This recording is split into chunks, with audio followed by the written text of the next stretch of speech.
오늘 함께 보시는 말씀은 하나님의 자녀로서 살아가는 삶에 대한 세 가지 중에 두 번째를 이야기하고 있는데, 지난주에 제가 첫 번째를 했었거든요. 그렇죠. 기억이 안 나셔야 제가 다시 말씀드릴 수 있습니다. 첫 번째는 온유함으로 받아라 라는 말씀이었는데, 그리고 오늘 두 번째는 행하지 않아 자신을 속이는 자가 되지 말라입니다. 제가 20살 청년 때 광주에서 교회를 출석하고 있었는데, 사역을 하는 것은 아니었고 그냥 청년부에 소속되어서 그렇게 예배하고 또 청년들과의 교제를 나누면서 그렇게 즐겁게 신앙생활을 하던 때가 있었습니다. 당시에 담임 목사님께서 조금 독특하셨는데, 그 독특하다라는 것은 본인이 이야기하고 추구하는 목회관이 다른 목사님들과 조금은 달랐기 때문에 제게는 굉장히 신선한 충격으로 다가왔었는데요. 그 당시에 목사님의 목회 비전은 보통 목회자들이 꿈꾸는 목회와는 반대의 목회였습니다. 보통 목회자들은 개척을 꿈꾸거든요. 물론 모든 것들이 준비되고 갖춰져야만 개척을 하겠지만, 여기서 개척을 꿈꾼다라는 것은 자신만의 목회를 100% 할 수 있기 때문에, 그렇게 시작부터 자신의 뜻을 펼쳐갈 수 있기 때문에 목회 개척을 꿈꾼다라고 말씀을 드리는 겁니다. 그렇게 본인의 그 계획했던 목회를 정확하게 100%를 이룩하고 싶은 열망이 있으신 분들은 그 개척 목회를 꿈꿉니다. 왜냐하면 기성교회라면, 기성교회 담임 목사로 청빙돼서 가면 그 꿈을 펼치기가 조금은 어렵기 때문에 그렇습니다. 근데 그 목사님은 다른 비전을 말씀을 하시더라고요. 본인은 본인의 가진 목회를 100% 하기를 꿈꾸되 개척이 아닌 기성교회에 들어가서 내가 해보겠다라고 말씀을 하셨습니다. 이 이야기를 들으시고 쉽게 생각하실 수도 있겠지만, 교회의 현실은 조금 다르거든요. 특히 역사와 전통이 있는 교회는 더더욱 어렵습니다. 왜냐하면 역사와 전통이 있는 교회는 지금까지 해온 것들이 있기 때문에 쉽게 뭔가를 바꾸려고 해도 바꾸기가 어려운 것이 현실이기 때문에 그렇습니다. 그렇기 때문에 많은 목회자들, 특히 그 풍부한 상상력과 또 하나님께서 주시는 그 지혜가 많으신 분들은 자신이 하고자 하는 일들, 목회가 많기 때문에 100% 뭔가 갖춰져 있을 때 개척을 꿈꾸는 분들이 굉장히 많습니다. 제가 다녔던 그 교회는 약 70여 년의 역사와 전통을 가지고 있었던 교회였습니다. 이런 교회에서 청빙받은 담임 목사님이 자신이 꿈꾸고 있는 목회를 펼쳐나가는 데는 아마 굉장히 한계가 있을 겁니다. 그리고 펼쳐나간다고 한들 꽤나 오랜 시간이 지나야만 가능하지 않을까 싶습니다. 왜냐하면 성도분들의 마음이 단단히 굳어있기 때문에 그렇습니다. 지금까지 해왔던 것, 역사와 전통이 있는 교회, 왠지 이것을 무너뜨리는 것 아닌가라는 생각이 들기 때문에 쉽사리 결정하고 쉽사리 따라가기가 굉장히 어려웠던 것 같습니다. 그러나 그 목사님은 이들의 그 마음을 당장 열려지지 않아도, 딱딱하게 굳어버린 그 마음이 당장 물렁해져서 자신을 따라오지 않아도 1년, 2년, 3년, 4년, 10년, 20년 한결같은 모습으로 자신이 목회를 한다면 이들도 언젠가는 받아주지 않겠냐라고 말씀하시면서, 그렇게 기성교회에서 하나님께서 주신 그 비전을, 목회를 100% 이렇게 이룩해보고 싶다라고 말씀을 하셨습니다. 그리고 그 말씀을 또 자신이 설교한 그 설교를 삶으로 보여주셨거든요. 굉장히 본인이 설교한 것을 삶으로 보이려고 애를 썼습니다. 그래서 그분 별명이 바리새인이었습니다. 바리새인이 저희들은 나쁘다라고, 안 좋은 사람이다라고 생각하는데, 바리새인들이 남들에게 보이기 위해서 하는 것, 그것이 나쁜 것이지 지키려고 하는 그 마음은 어느 누구가 따라갈 수 없는 마음을 갖고 있거든요. 물론 그 보여주기 위함이 하나님 앞에였으면 굉장히 아름다웠을 것 같은데, 바리새인들은 어찌됐든 사람들에게 보이기 위해서 부단히 노력하지 않습니까? 이 목사님은 하나님 앞에서 자신이 설교한 것, 또 말씀에 나타난 것을 모두 다 지키려고 굉장히 애를 쓰신 분이셨습니다. 예를 하나 들어보자면 보통 저희들이 앞에서 아까 찬양단이 이렇게 찬양을 인도하잖아요. 보통 악보를 인터넷에서 복사해서 이렇게 인쇄를 해서 사용을 하잖아요. 근데 예를 들면 십자가 보혈의 피로서라는 찬양을 한다. 그러면 그 곡을 낸 회사에 전화를 걸어서 내가 어디 교회 담임 목사인데요, 이 악보를 사용해도 되겠습니까? 라고 물어보고 허락을 받고 인쇄를 해서 그렇게 찬양을 하셨습니다. 매주 찬양이 있잖아요. 그럼 매주 전화를 해서 사용해도 되겠냐고 물어보고 인쇄를 하시더라고요. 여튼 본인이 말하는 것, 설교로 선포한 것은 반드시 지키려고 굉장히 노력하는 분이셨습니다. 그래서 이런 모습들을 쭉 몇 년간 봐왔던 성도분들은 이런 모습에 마음을 열게 됐고 본인이 꿈꾸던 목회를 그렇게 해 나아갈 수 있었습니다. 여러분들은 어떻습니까? 말씀과 삶이 일치하기 위해서 애쓰고 있으십니까? 오늘 함께 보시는 말씀에서는 말씀대로 행하지 않으면 자신을 속이는 자다라고 이야기를 하고 있거든요. 22절 말씀에 보시면 너희는 말씀을 행하는 자가 되고 듣기만 하여 자신을 속이는 자가 되지 말라라고 말씀하고 있습니다. 말씀을 듣고 그 듣는 것에 그치는 자, 행함이 없는 자, 행동이 없는 자는 속이는 자다라고, 자신을 속이는 자다라고 말하고 있습니다.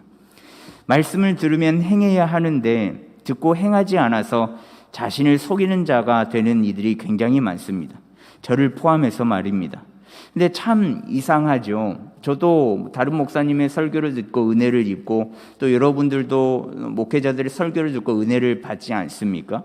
그런데 그 은혜라는 것이 설교를 통해 자신의 마음이 감동을 받고 또 받은 그 은혜대로, 그 설교의 내용대로 살아가겠다라고 다짐하는 것이 은혜라고 정의할 수 있습니다. 그런데 이상하게도 이 은혜는 교회 안에서 그래 내가 이렇게 살아가겠다, 그래 찔림이 있고 내가 더 노력해 봐야겠다라고 생각을 하는데 이상하게도 교회를 나가면 싹 사라져 버립니다. 그 받은 은혜의 여운이 금세 사라지고 말죠. 저만 그럴까요? 아마 여러분들도 대다수가 그럴 겁니다. 그 말씀을 듣고 은혜를 받은 그 당시에는 살아갈 수 있다, 나도 할 수 있다, 말씀을 삶에 접목하고 행동할 수 있다라고 생각하면서 당장이라도 할 수 있는 것 같지만 정작 교회를 떠나면 그게 잘 안 되더라고요. 왜 그럴까? 은혜 받은 것을 왜 삶에 접목하지 못할까? 그런 생각을 해보셨습니까? 저도 늘 결심하고 다짐하고 이렇게 해보려고 하는데 저도 똑같이 교회를 벗어나면 싹 있더라고요. 그래서 곰곰이 생각을 해봤더니 제가 내린 결론은 이것이었습니다. 결단이 없다. 결단이 없다라고 결론을 내렸는데요. 은혜는 받으나 그때뿐이고 삶으로 승화되지 않는 것은 사생결단이 없다. 즉 목숨을 걸 만큼 행함이 없다라고 결론을 내렸습니다. 그러니 은혜는 모두 받는데 삶으로 보여주는 자는 극히 드문 것이죠. 그래서 이런 자들을요, 오늘 말씀에서 23절, 24절 말씀에서는 이렇게 이야기를 하고 있는데 제가 메시지 성경을 봉독하겠습니다. 듣고도 행하지 않는 사람은 거울을 흘끗 들여다보고 떠나가서는 금세 자기가 누구이며 어떻게 생겼는지 전혀 알지 못하는 사람과 같습니다 라고 번역을 하고 있는데요, 거울을 들여봤는데 자신이 누구인지 또 어떻게 생겼는지 알지 못하는 사람입니다. 자기 자신을 비추고 있는 거울을 보고 있는데도 불구하고 자기 자신인지 알아보지 못한다라는 거죠. 이 말은 겉은 그럴싸한 그리스도인인데 자신이 그리스도인임을 잊는 사람이다라고 해석할 수 있습니다.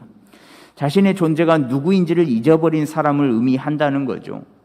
자신이 누구인지, 나는 누구를 믿고 있는지, 어떻게 어디서 나왔는지, 왜 존재하는지, 더불어서 자신이 존재하게끔 만들어주신 하나님도 알지 못하게 된다는 것이죠. 근본적으로 본인은 그리스도인이라고 생각을 하는데 그리스도인이 아니라는 겁니다. 이런 사람이 말씀을 듣고 행하지 않는 자다라고 이야기하고 있습니다. 그러나 이와 반대의 사람도 존재하는데요.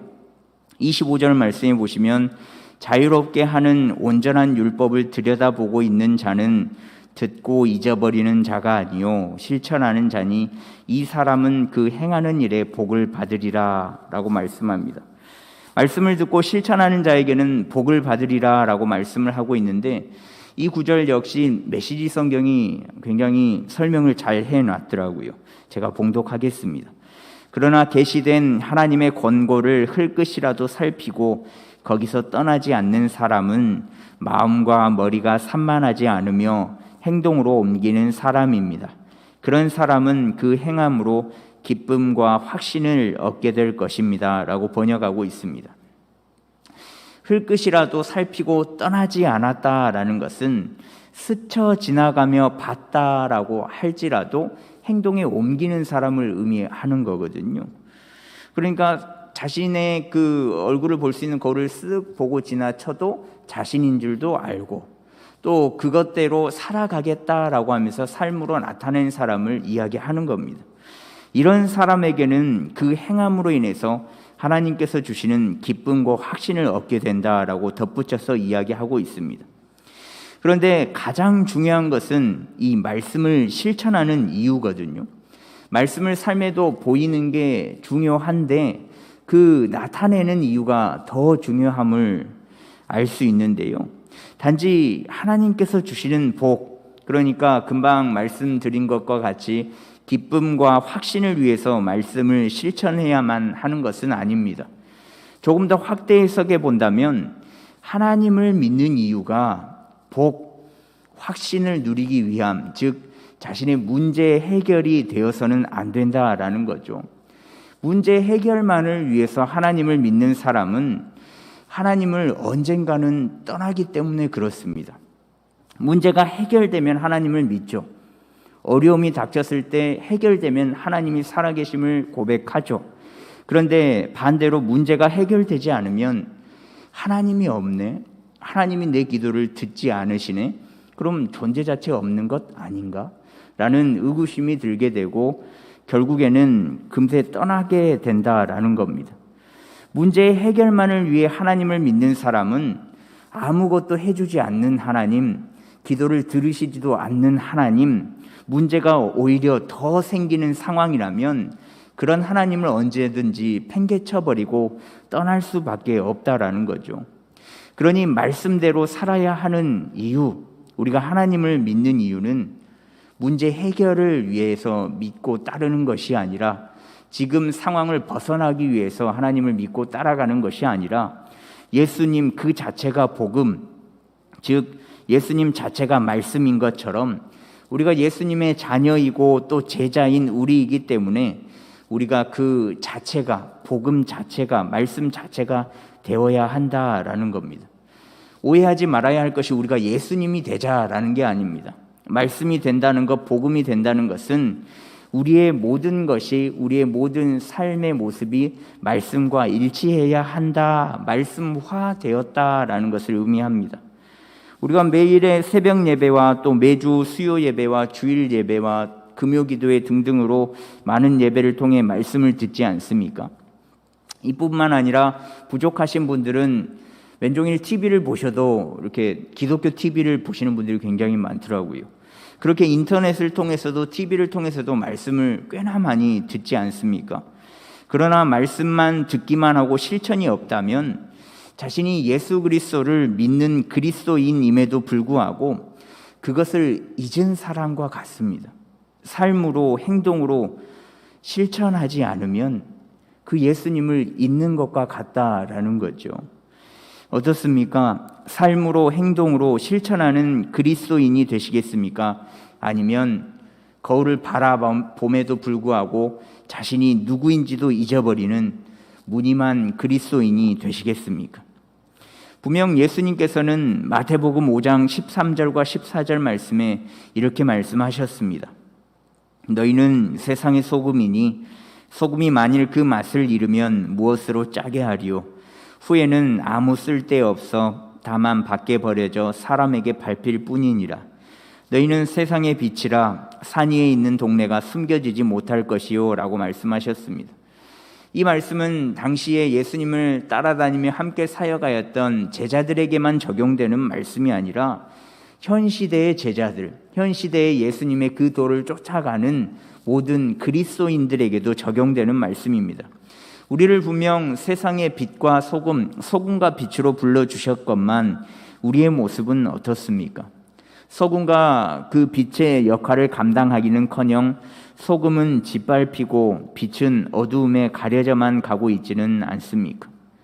그런데 하나님께서는 입술로만 고백하는 그리스도인이 아니라 삶으로 모본을 보이는 실천하는 그리스도인을 원하고 계십니다.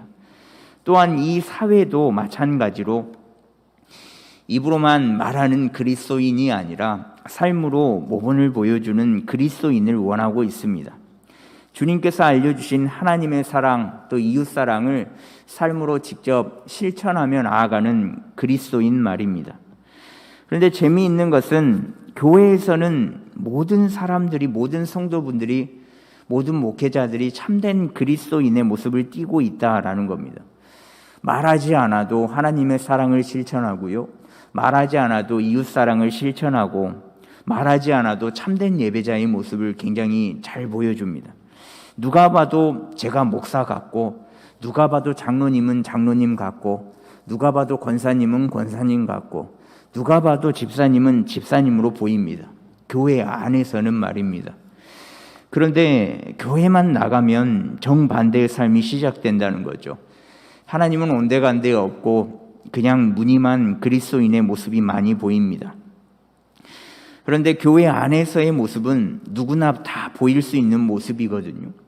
교회 안에서 거룩하지 않은 사람은 단 한 명도 찾아볼 수 없거든요.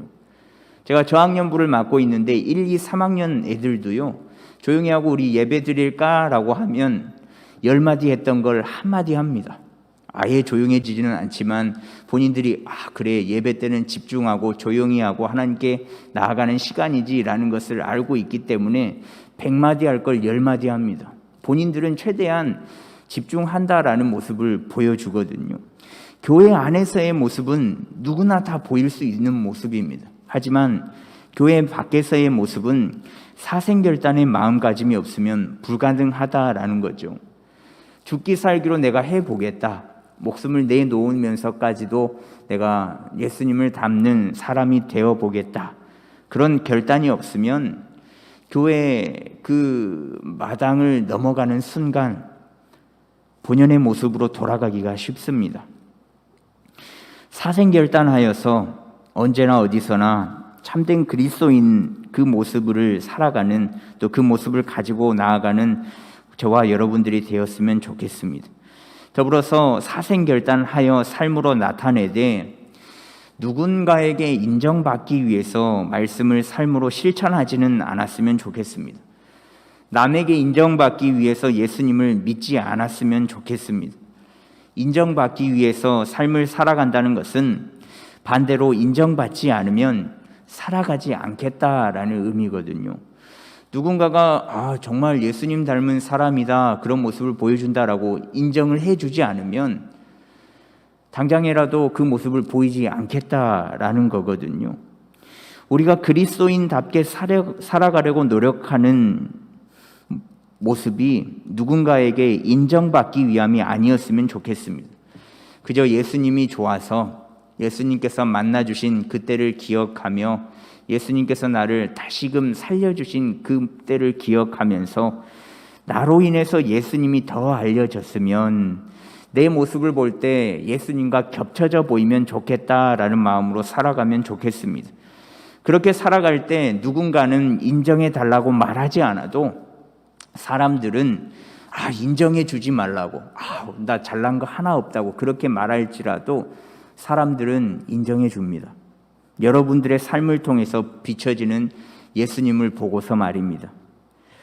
창피하게도 저는 목사인데요, 누군가가 저를 보고 와, 목사님 같은 사람이 될게요 라고 이야기한 사람이 단 한 명도 없었습니다.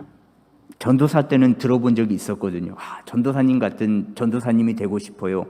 그랬던 친구들이 좀 있었는데 목사가 된 이후에 목사님 같은 목사가 되고 싶어요 라고 이야기한 사람이 없었습니다. 그런데 얼마 전에 제가 이런 이야기를 들은 적이 있는데요. 제가 섬기고 있는 저학년부 쌤의 일인데, 저학년부 쌤 중에서 아이 돌보미 일을 하시는 분이 있습니다. 그래서 아이를 돌볼 때 가서 공부도 시켜주고 또 놀아도 주고 여러 가지 일을 도맡아서 아이와 관계를 친밀하게 형성하는 그런 일을 하시는 분이 있었는데, 가서 물어봤답니다. 넌 꿈이 뭐야? 커서 뭐가 하고 싶어? 라는 그 질문에 아이가 대답하기를 꿈이 없어요 라고 대답을 했답니다. 여러분들은 속으로 놀라셨죠? 저는 안 놀랍더라고요. 요즘 친구들에게 너 꿈이 뭐니? 뭐 하고 싶어? 라고 물어보면 저 꿈 없는데요. 그냥 눈 떠지니까 사는 건데요. 그냥 사는 거예요. 이런 친구들이 다수고, 꿈이 있어요 라고 이야기하는 친구들의 10중 8구 열의 9이 BJ 유튜버요 라고 이야기를 하는 시대가 되어버렸습니다. 여튼 이 아이는 꿈이 없다라고 이야기를 했는데, 어느 날 갑자기 이 아이가 선생님 제가 꿈이 생겼어요 라고 이야기를 했더랍니다. 그래서 굉장히 궁금해서 어떤 꿈이야 라고 물어봤더니 그 아이가 대답하기를 이렇게 대답을 했습니다. 금호교회 저학년부 선생님이요. 그 아이가 금호교회 저학년부 선생님이 되고 싶다, 그런 꿈을 가지고 있다라고 이야기를 하더라고요. 이 아이가 왜 다른 수많은 꿈 중에서 굳이 금호교회 저학년부 교사 선생님이 되고 싶다라고 이야기를 했을까? 교사를 한다고 월급을 주는 것도 아니고, 교사를 한다고 누가 알아주는 것도 아니고, 교사를 한다고 해서 누가 인정해 주는 것도 아닌데, 굳이 왜 아이가 저학년부 교사가, 그것도 금호교회 저학년부 교사가 꿈이다라고 이야기를 했을까? 그것은 이 선생님의 모습 때문이지 않을까 싶습니다. 나 예수님 믿는 사람이다. 내가 금호교회 저학년부 교사인데 내가 예수님 믿으니까 너에게 굉장히 잘해주는 거야, 사랑을 나타내고 있는 거야 라고 이야기하지 않으셨답니다. 단지 코로나가 끝나면 금호교회 저학년부 와서 예배 한번 드려보지 않을래? 라고 한번 말했답니다. 내가 금호교회 교사인데, 내가 금호교회 저학년부 교사인데, 내가 금호교회 저학년부 교사거든, 막 이렇게 이야기를 한 게 아니고, 단지 예배 한번 같이 드려볼래? 라고 이야기하면서 한번 이야기를 했답니다. 근데 그 아이의 꿈이 금호교회 저학년부 교사가 되었습니다. 그저 아이가 선생님의 진심을 알았을 뿐이지 않았겠습니까? 그 진심이 통했던 거죠. 근데 이 이야기를 듣고 저는 두 가지 마음이 들었습니다. 하나는 이 선생님 진짜 대단하다. 그리고 다른 하나는 나는 뭐 했나 싶었습니다. 다행인 것은 나는 뭐 하냐, 나는 뭐 했냐라는 마음에서 한 걸음 더 전진해서 입에서 끝나는 삶이 아니라 삶으로 나타나는 자가 되어야 하겠다라고 결단하게 되었습니다. 부디 말씀을 듣기만 하고 잊어버려서 자신의 존재의 이유도 잊어버리는 것이 아니라 말씀과 삶의 일치를 통해서 참된 그리스도인으로 거듭나는 물론이요, 또 주님이 주시는 기쁨과 확신을 얻는 저와 여러분들이 되셨으면 좋겠습니다. 더불어서 누군가에게는 예수 그리스도라는 꿈을 심어주는 우리가 되었으면 좋겠습니다. 밖에서 봐도 안에서 봐도 요리 보고 저리 보아도 누가 봐도 그리스도인이라는 그 칭호를 들으며 살아가는 저와 여러분들이 되기를 간절히 소망합니다.